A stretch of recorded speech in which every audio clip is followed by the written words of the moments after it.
우리는 하나님의 기쁨되는 교회는 어떤 교회인가, 이 초대교회를 통해서 우리가 살펴보고 있습니다. 오늘은 네 번째 시간으로 골로새 교회를 통해서 하나님께서 어떻게 교회를 세워나가시는지 또 함께 나누기를 원하는데요. 골로새 교회는 사도 바울이 직접 세운 교회가 아닙니다. 그리고 이 사도 바울이 골로새 교회를 방문했다라고 하는 기록도 없죠. 제자인 에바브라가 교회를 세웠고 또 그 교회가 아름답게 성장하기 시작을 했어요. 그런데 이단 사상으로 인해서 문제가 발생되어서 이 에바브라가 이 사도 바울을 찾아오게 되는 것을 봅니다. 그리고 그러한 골로새 교회의 형편을 전해 들은 사도 바울은 이 교회를 어지럽히는 이 잘못된 그 가르침을 바로잡고자 편지를 썼어요. 그 편지가 바로 골로새서이고 그 편지의 내용 속에 보면 이 복음의 핵심 되시는 예수 그리스도에 대해서 말씀하고 있습니다. 그리고 하나님의 교회란 어떤 교회가 되어야 되는지에 대하여 말씀하고 있습니다. 이 사도 바울은 이 골로새서를 마치면서 이 다른 서신에서는 표현하지 않는 아주 특별한 문구를 사용을 하고 있는데요. 골로새서 4장 18절 말씀은 이렇게 기록되어 있습니다. 나 바울은 친필로 문안하노니, 나 바울은 친필로 문안하노니. 사도 바울은 왜 친필로 썼다라고 하는 것을 강조하고 있을까요? 그 이유는 골로새서에 나오는 모든 말씀을 가볍게 여기지 말고 진지하게 받아들이라고 하는 간곡한 부탁의 메시지인 것입니다. 이 사도 바울은 이 문제 해결 방법을 말하기 시작하는데요. 가장 우선되는 해결 방법이 바로 기도였습니다. 이 목회자로서 골로새 성도들을 향하여 간절히 기도를 했어요. 사실 이 골로새 교회를 보면 오늘날 우리가 상상할 수 없을 정도로 굉장히 좋은 모델이 되는 교회라고 할 수가 있습니다. 그 근거가 골로새서 1장 4절과 5절의 말씀입니다. 이는 그리스도 예수 안에 너희의 믿음과, 골로새 교회는 믿음이 있었어요. 모든 성도에 대한 사랑을 들었으며 그들에겐 사랑이 있었습니다. 너희를 위하여 하늘에 쌓아둔 소망으로 말미암음이니 골로새 교회는요 소망이 있었어요. 골로새 교회는 성경에서 가장 강조하고 있는 믿음이 있었고 소망이 있었고 사랑이 있었습니다. 아니, 이 정도가 되면 문제가 없을 것 같은데 그렇지 않다라고 하는 거예요. 무슨 말씀인가? 이 땅의 교회는 온전함을 향해서 나아가는 과정이지 온전한 교회는 없다라고 하는 거예요. 그리고 우리는요, 이 땅에서 성도로서 교회 공동체로서 영적 전투를 하고 있습니다. 그리고 우리는요, 끊임없이 악한 영과 싸우고 연약함을 말씀으로 고쳐 나가야 한다라고 하는 거예요. 다시 말씀드리면 천상 교회가 아닌 지상 교회는요, 영적인 전투를 끊임없이 해야 한다라고 하는 거예요.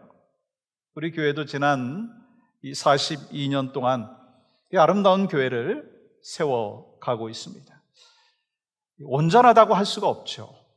그렇지만 하나님의 기쁨되는 교회, 이를 위해서 건강한 교회, 행복한 교회, 세상을 변화시키는 교회로 싸워가고 있고 세워가고 있고 힘쓰고 있습니다.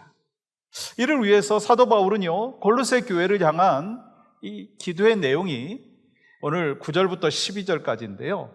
그 핵심이 바로 10절에 있습니다. 10절 말씀 우리가 같이 한번 읽어볼까요?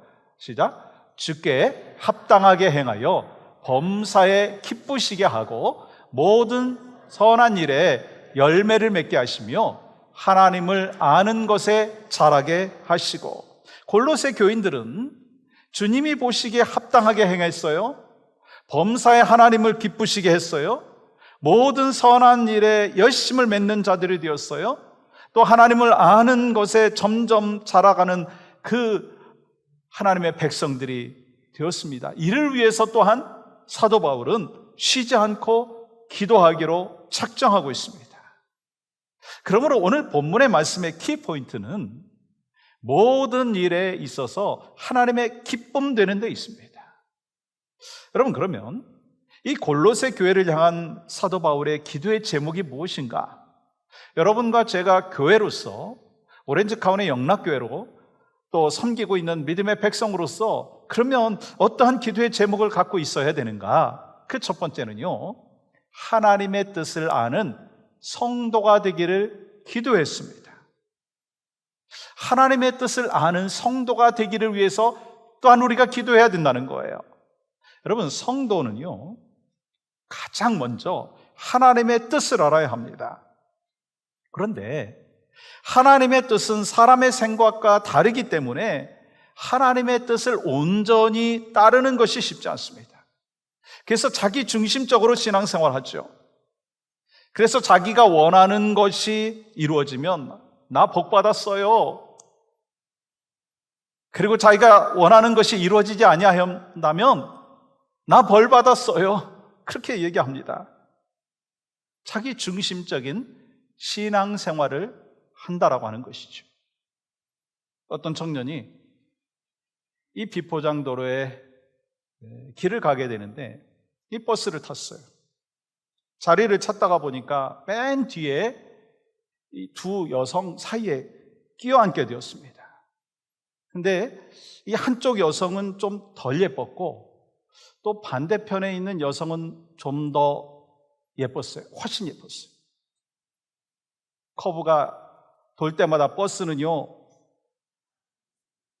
이제 그 가운데 있는 그 남성에게 시험을 주는 거예요. 그래서 이 남자 청년은 이쪽으로 쏠리기도 하고 저쪽으로 쏠리기도 하는 거예요. 이 좀 더 예쁜 그 여성 쪽으로 쏠리게 되면 주여 주님의 뜻대로 하여 주시옵소서. 또 덜 예쁜 쪽으로 이렇게 쏠리게 되면 주여 시험에 들지 말게 하여 주시옵소서.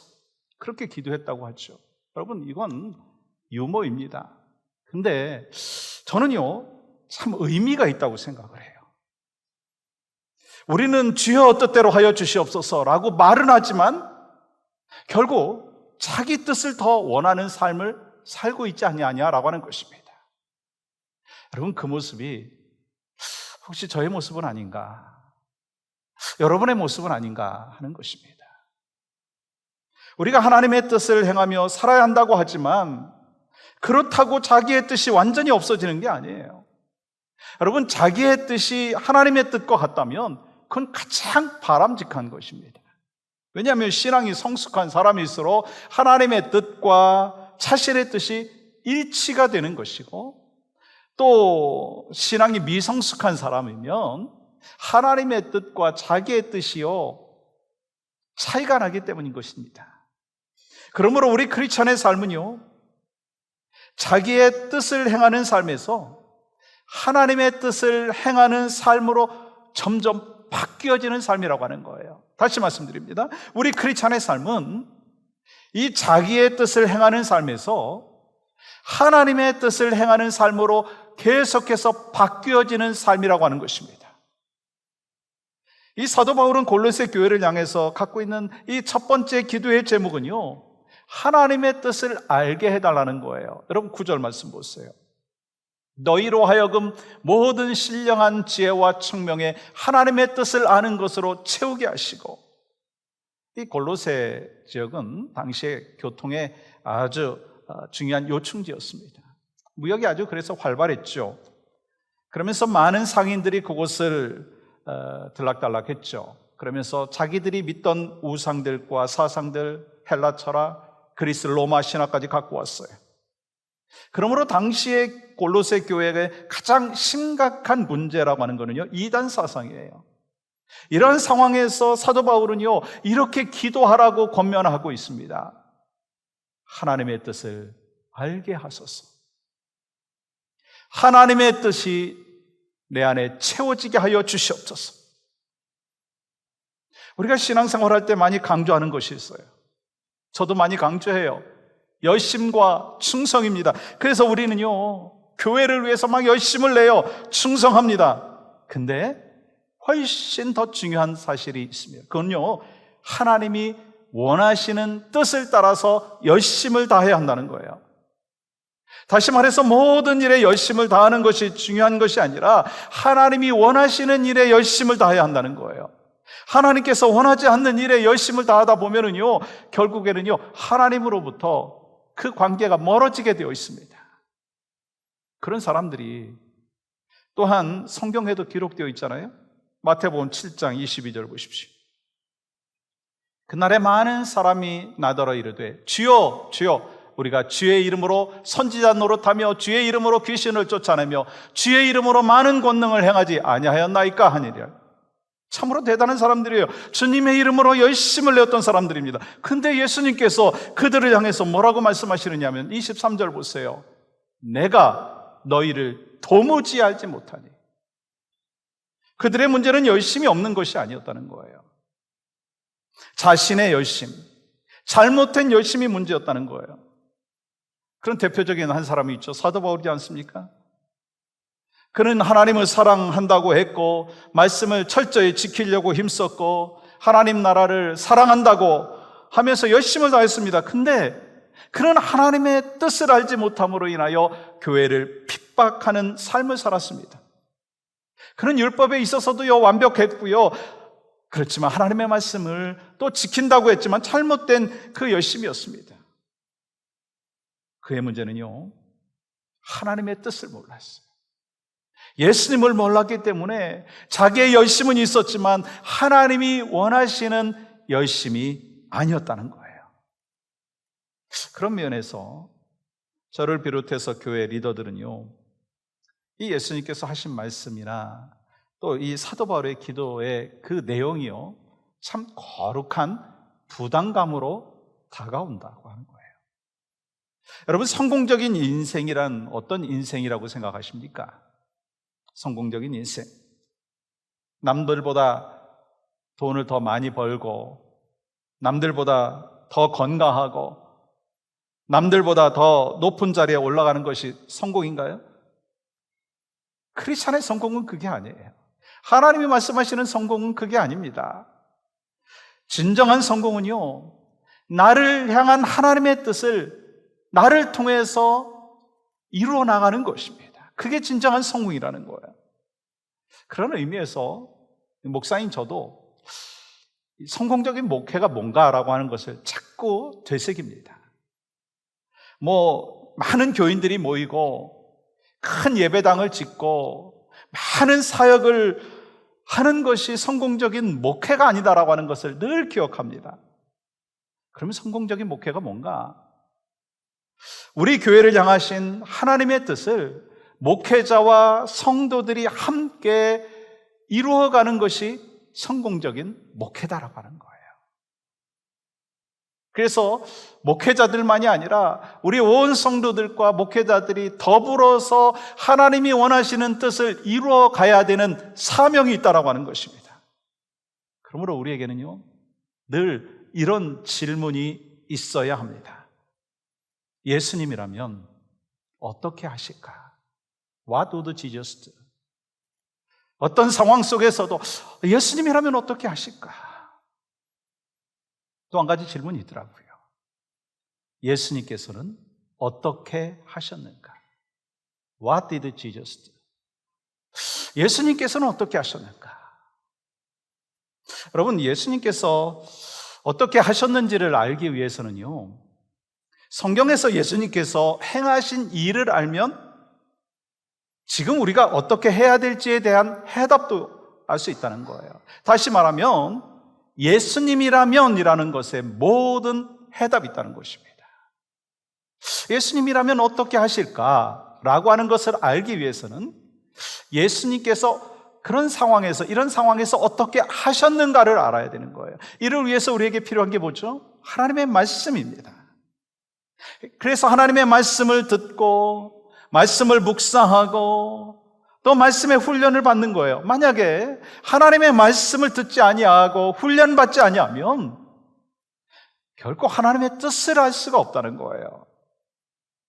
사랑하는 여러분, 우리가 열심을 다하는 것 참 귀한 일입니다. 그러나 우리는요, 매 순간 질문해 봐야 되는 질문이 있어요. 예수님이라면 어떻게 하실까? 한번 따라 보시겠어요? 예수님이라면 어떻게 하실까?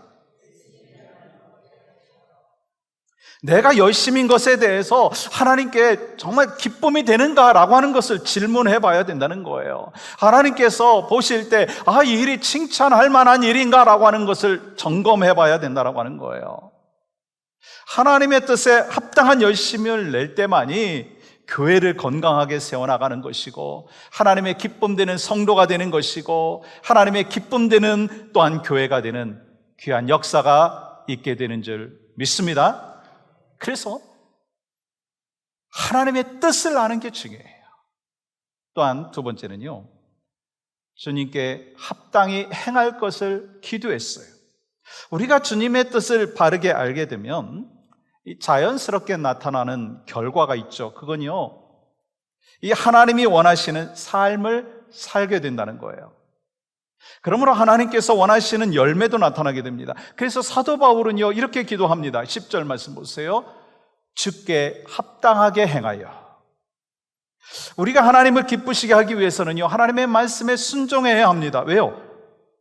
합당하게 순종하지 아니하면 하나님을 기쁘시게 할 수 없기 때문인 것이죠. 근데 그러면 합당하다라고 하는 의미가 뭐죠? 예수님의 인격이나 예수님의 뜻에 일치하는 삶을 사는 것이 합당하다라고 하는 의미입니다. 성경은요, 결코 지식을 위한 지식을 강조하지 않았어요. 하나님의 말씀은 언제나 지식이 행동으로 나타나야 된다라고 하는 것을 말씀하셨어요. 누구나 이렇게 말할 수 있습니다. 저 교회 다녀요. 저 크리스찬이에요. 저 예수님 믿어요. 저 목사예요. 저 장로예요. 저 권사예요. 집사예요. 그런데 그 다음이 문제라는 거예요. 그 다음이. 당연히 주님께 합당한 행동이 나타나야 된다는 거예요. 그래서 예수님께서 이렇게 말씀하시지 않았습니까? 마태복음 7장 21절 같이 읽겠습니다. 시작. 나더러 주여 주여 하는 자마다 다 천국에 들어갈 것이 아니요 다만 하늘에 계신 내 아버지의 뜻대로 행하는 자라야 들어가리라. 우리가 하나님의 자녀가 되고 구원받는 것은 오직 믿음으로 되는 것입니다. 그러나 구원받은 사람답게 선한 행실에 열매가 있을 때 믿음이 완성된다는 사실이에요. 누가복음 10장에 보시면 선한 사마리아 사람에 대한 이야기가 나오죠. 어떤 강도가 지나가는 사람을 정말 죽일 정도로 때리고, 그래서 그 사람이 다 모든 것이 빼앗겼어요. 마침 제사장이 지나갔어요. 이 제사장은 하나님의 말씀을 알고 있기 때문에 불쌍한 사람에 대해서는 도와줘야 된다라고 하는 것을 분명히 머리로는 알았습니다. 근데 성경에 보니까 그 강도 만난 사람을 피하여 지나갔다, 그렇게 기록하고 있어요. 레위 사람도 마찬가지로 그렇게 지나갔습니다. 아마 강도 만난 사람 보고 이렇게 말을 했을 것이다, 그런 생각이 들어요. 조금만 참으세요. 전 바빠가지고 그냥 지나가지만 다른 사람이 올 거예요. 그리고 한 가지 더 붙였을 것 같아요. 제가 기도하겠습니다. 여러분, 두 사람의 공통점이 뭐죠? 하나님의 말씀에 대한 지식은 있었지만 말씀대로 행하지 않았다는 거예요. 그러나 사마리아 사람은 강도 만난 사람을 보고 상처를 닦아줬어요. 여관으로 데리고 가가지고 돌봐줬어요. 떠나면서 또한 강도 만난 사람을 이 주인에게 부탁을 하면서 돈도 주고 나중에 부족하면 내가 나중에 갚겠다고 이야기했습니다. 그리고 예수님께서 뭐라고 말씀하셨죠? 37절. 가서 너도 이와 같이 하라. 가서 너도 이와 같이 하라. 무슨 말씀인가? 믿음이 있다면 당연히 행함이 있어야 된다는 거예요. 열매가 있어야 된다는 거예요. 또한 예수님께서 이렇게 말씀하셨잖아요. 요한복음 15장 8절 말씀 보세요. 또 같이 읽겠습니다. 시작. 너희가 열매를 많이 맺으면 내 아버지께 영광을 받으실 것이요 너희는 내 제자가 되리라. 하나님의 말씀을 알고 깨달았다면 그 말씀에 합당한 선한 열매가 있을 터인데 이를 통해서 하나님 앞에 영광이요 그리고 너희는 예수님의 제자가 된다고 말씀하고 있어요. 우리는 설교 말씀을 들을 때 감동도 받기도 하고 깨달음도 얻기도 하죠. 근데 문제가 있어요. 금방 잊어먹어요. 어떤 분은 설교 내용은 고사하고 제목도 기억하지 못해요. 말씀을 들을 때는 아멘, 할렐루야, 또 심지어는 눈물도 흘리고 은혜 받습니다. 근데 들을 때뿐인 거예요. 말씀을 들을 때는 고개도 끄덕거리고 아멘, 아멘 하지만 기억에 남지 않아요. 한 주간 지나가면은요 다 잊어먹습니다. 한 주간까지 가겠어요. 이 파킹랏에서 내가 뭔 설교를 들었나 그렇게 생각을 하기도 하죠. 제목도 가물가물합니다. 내용은 반도 기억하지 못해요. 근데 유일하게 기억하는 게 있어요. 예화는 기억하더라고요. 여러분, 말씀을 듣고 잊어버리면 어떻게 실천하겠어요? 우리가 말씀을 듣는 시간은요, 내 자신을 돌아보는 시간입니다. 그런데 말씀을 들으면서 우리는 자꾸 다른 사람 생각해요. 우리 남편이 이 말씀을 꼭 귀담아 들었고 기억해야 되는데 이 말씀을 저 김집사가 들어야 되고 박권사가 들어야 되는데 라고만 생각을 합니다. 그럼 말씀을 듣는 시간은요 딴 사람을 생각할 겨를이 없어요. 바로 나를 돌아보고 또 내가 변해야 될 것이 무엇인가, 어떻게 실천해야 될까라고 하는 것을 결단하는 시간이라고 하는 것입니다. 만약에 말씀을 듣고 잊어버리면 늘 반복되고 또 제자리 걸음만 하게 된다라고 하는 거예요. 요즘에 여러분 설교의 홍수 시대라고 얘기하잖아요. 유튜브 통해서 수많은 설교를 들을 수 있습니다.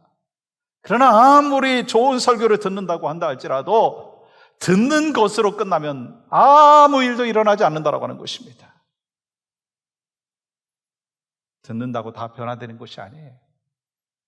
우리의 삶을 바꾸는 것은요, 말씀대로 행하는 것입니다. 왜냐하면 행하는 만큼 자라나는 거예요. 우리가 많은 은혜를 받고 막 꿈을 꾸고 환상을 보았어도 삶의 변화가 일어나지 않으면 그 말씀은 의미가 없는 것입니다. 그러므로 우리가 오늘 말씀을 들으면서 내가 순종해야 될 것이 무엇인가 라고 하는 것을 붙잡고 결단해야 된다는 거예요. 아멘이신가요? 안 하겠다는 건가요? 세상에서 가장 거리가 먼 거리가 있죠. 어디서부터 어딘가 하는 거 여러분 아세요? 머리에서부터 가슴이라고 얘기하지 않습니까? 아는 것은 많은데 가슴까지 내려오기가 그렇게 힘들다라고 하는 거예요. 원핏도 안 되는 그 거리를 평생 걸려도 가지 못하는 거예요. 이렇게 머리에서 가슴으로 오는 것도 오래 걸리지만 이 가슴에서 또 입으로 손과 발로 가는데도 너무 멀다는 거예요. 여러분, 말씀과 내가 온전히 일치되지 아니하는 그 삶을 살 때 말씀의 능력이 없는 거예요. 일치될 때만이 능력이 있는 것입니다. 다시 말하면 성경대로 사는 것이 필요하다는 거예요. 듣고 행하는 크리스찬이 되어서 하나님의 뜻에 합당한 삶을 살기 위해서 저와 여러분은 날마다 힘쓰는 믿음의 백성들이 되어야 할 줄 믿습니다. 또 한 가지는 이 하나님의 능력이 함께하기를 기도했어요. 사도 바울은 이 골로새 교회가 하나님의 능력으로 무장될 것을 기도하고 있는데, 여러분 11절 말씀 볼까요? 그의 영광의 힘을 따라 모든 능력으로 능하게 하시며 기쁨으로 모든 견딤과 오래 참음에 이르게 하시고. 그렇다면 하나님의 능력은 무엇을 의미하는가? 여기서 능력은요, 두나미스를 이야기합니다. 내적인 능력, 또 하나님의 내주하시는 힘을 이야기하는 거예요. 여러분, 사도 바울은 그 능력을 강구했다는 거예요. 왜요? 우리가 하나님의 능력에 그 무릎을 꿇고 하나님께서 우리 안에 역사하시는 그 삶을 살 수 있도록 내어드릴 때만이, 나를 내어드릴 때만이 성장하기 때문인 것입니다. 여러분, 본문에서 능력 있는 삶이란 어떤 삶인가라고 하는 것을 말씀하고 있는데 이 두 단어를 사용했어요. 견딤과 오래 참음. 여러분, 견딘다라고 하는 단어와 오래 참음이라고 하는 것은요, 비슷하면서도요, 강조하는 게 달라요. 견딘다라고 하는 것은 이 환경적인 어려움을 견뎌내는 것이고, 오래 참는다라고 하는 것은요, 사람들과의 관계에서 오래 참는, 인내하는 것을 말합니다. 우리가 살다가 보면 힘든 사람들을 만날 수도 있죠. 세상에서도 만날 수도 있고 교회에서도 만날 수도 있습니다. 그래서 내가 상처받기도 하고 다른 사람에게 상처를 주기도 하죠. 그때 어떤 마음이 듭니까? 욱하는 마음이 들죠. 울컥합니다. 그러나 그렇게 견딜 수 없는 상황이 있을 때 견디고 참을 수 없는 사람에 대해서 참는 것이 오래 참음이다라고 하는 거예요. 근데 여기서 중요한 것은요, 기쁨으로 견디고 오래 참아야 한다는 거예요. 아니, 그러면 왜 기쁨으로 견디고 오래 참아야 되느냐는 거예요. 그 해답이 히브리서 12장 2절에 이렇게 기록하고 있어요. 믿음의 주요 또 온전하게 하시는 이인 예수를 바라보자. 그는 그 앞에 있는 기쁨을 위하여 십자가를 참으사. 예수님께서 참기 힘든 상황에 견디시고 그런 사람들이 있으셨어요. 여러분, 그 절정이 어디죠? 십자가입니다. 그러나 예수님께서는 견디시고 참으시고 끝까지 사랑하셨어요. 왜요? 앞으로 다가올 기쁨 때문에. 그 기쁨이 뭐죠? 예수님께서 십자가 지심으로 인해서 영혼권의 역사가 일어날 것을 아셨기 때문이다라고 하는 것입니다. 마찬가지예요. 우리의 인간관계 속에서 견디기 힘들고 참기 힘든 상황 속에서 견디고 참음으로 인해서 어떤 일이 벌어지느냐면 주님이 나를 빚으시고 주님이 그를 빚는다는 거예요. 그리고 또한 그 가운데 영혼의 구원의 역사가 있게 된다라고 하는 것입니다. 그 과정 속에서 하나님의 능력을 경험할 수 있고 하나님의 기쁨 되는 교회를 또한 세워갈 수가 있습니다. 그러면 사도 바울은 여기서 말씀하고 있는 하나님의 능력, 그 원천이 어디에 있느냐는 거예요. 우리가 견디고 오래 참아야 되는데 그 능력이 어디서부터 나오느냐라고 하는 거예요. 빌립보서 4장 13절은 이렇게 기록하죠. 내게 능력 주시는 자 안에서 내가 모든 것을 할 수 있느니라. 여러분, 누가 감히 이런 말을 할 수가 있겠습니까? 내가 모든 것을 할 수 있다. 세상에 그런 사람이 없어요. 근데 사도 바울이라면 그렇게 말할 수도 있었을 것입니다. 세상의 모든 것을 다 섭렵했죠. 최고의 학문과 권력과 명예 모든 것을 다 누렸던 아주 뛰어난 사람입니다. 근데요, 그렇게 말할 수 있었던 것은 내게 능력 주시는 자 안에서 내가 모든 것을 할 수 있다라고 하는 그 고백을 할 수 있었던 것은 주님 만난 뒤에요. 모든 것을 또한 배설물로 여긴 이후에 그런 고백이 있었다는 거예요. 주님을 위해서 모든 것을 버리고 가난에 처하기도 하고 궁핍에 처하기도 하고 핍박을 받기도 하고 이제 감옥에서 죽음을 기다리고 있었던 이 사도 바울이 고백하는 거예요. 내가 모든 것을 할 수 있다. 근데 중요한 것이요, 모든 것의 내용이 아니라는 거예요. 우리는 뒤에 것만 강조하죠. 정말 중요한 건 그 이유라는 거예요. 예수 그리스도 안에서, 능력 주시는 자 안에서 내가 모든 것을 할 수 있다. 그것이 바로 사도 바울의 고백입니다. 그렇다면 오늘 이 시대 가운데 우리가 영적으로 승리하는 비결이 있다면 뭘까라고 하는 것입니다. 그 비결은 내게 능력 주시는 하나님께서 나와 함께 하신다라고 하는 확신입니다. 우리가 언젠가 이 땅을 떠나게 될 때 우리를 반겨주실 주님이 계시고 세상 끝날까지 나와 함께 하겠다고 약속하신 그 주님이 지금도 우리와 함께하고 계신 줄 믿습니다. 제가 칼럼에도 썼지만 우리 민현욱 권사님이 저한테 텍스트를 보내셨어요. 우리 남편 민존사님이 지난 25일 날 MRI를 찍었는데 결과를 봤답니다. 그때 의사가 전에는 간암이 보였는데 지금 MRI를 본 뒤에 결과를 보니까 없어졌다는 거예요. 어떻게 이런 일이 벌어졌느냐라고 하는 거예요. 우리 전사님이 하나님이 하셨다. 그 고백을 하시고. 제가 그 이야기를 지금 백태윤 장로님이 병원에 계시잖아요.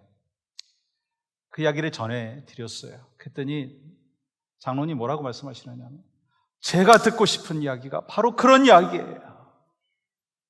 내가 너무 힘들고 어려운 인생의 터널을 지나가고 있는데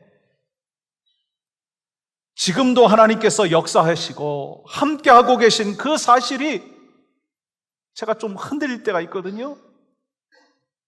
근데 그 이야기를 들려주시니까 제가 힘이 납니다. 그런 고백을 하시라고. 여러분과 저에게도 마찬가지입니다. 우리의 삶에 주님이 함께하고 계실까? 막 질문할 때가 있습니다. 아니 주님이 함께 하신다면 왜 이런 일이 벌어지는가라고 또 질문할 수가 있어요. 오늘 같이 예배에 참여하고 계시지만 지지난주에 갑작스럽게 아내를 천국으로 떠나보내고 80이 넘은 그 인생의 여정 가운데 남자 혼자 살아가야 된다는 그 인생의 그 상황에 접해져 있을 때 하나님 지금 나하고 함께 계신 거 맞습니까? 라고 질문할 수도 있어요. 근데 오늘 같이 나오셔서 또 예배하고 계시잖아요. 우리가 믿고 확신하는 것이 있습니다. 하나님은 언제나 세상 끝날까지 우리와 함께하여 주시는 줄 믿습니다. 그래서 우리의 삶의 정황 가운데 고난이 눈앞에 있을 때 우리는요 이런 고백을 해야 됩니다. 주님은 반드시 나를 지키고 계십니다. 주님은 반드시 나와 함께하고 계십니다. 그 믿음의 확신의 고백이 바로 여러분과 저의 고백이 되기를 주님의 이름으로 간절히 축복합니다. 사랑하는 여러분, 하나님 나라는 말에 있지 않습니다. 말로만 하는 게 아니에요. 예수 그리스도를 믿는 믿음의 능력에 있습니다. 왜요? 예수님을 믿는 자에게는요 모든 환경과 어려움을 이길 수 있는 능력을 주시기 때문인 것입니다. 우리는 골로새서 말씀을 통해서 사도 바울의 기도의 제목을 보았습니다. 여러분과 저에게도 동일한 기도의 제목이 있어야 돼요. 하나님의 뜻을 알게 하여 주시옵소서. 주님의 뜻에 합당하게 살게 하여 주시옵소서. 그렇게 살기 위하여 하나님의 능력이 내 안에 있음으로 인하여 경험하는 삶을 살게 하여 주시옵소서. 여러분 이건요 사도 바울이 골로새 교회를 향한 기도의 제목일 뿐만 아니라 여러분과 저의 기도의 제목이 되어야 될 줄 믿습니다. 하나님 앞에 기쁨이 되는 교회, 하나님의 뜻을 온전히 이루어드리는 교회, 하나님의 영광스러운 모습을 세상에 보여주는 교회, 하나님의 능력으로 승리하는 교회, 그 교회가 우리 교회가 될 수 있기를 주님의 이름으로 간절히 축복합니다.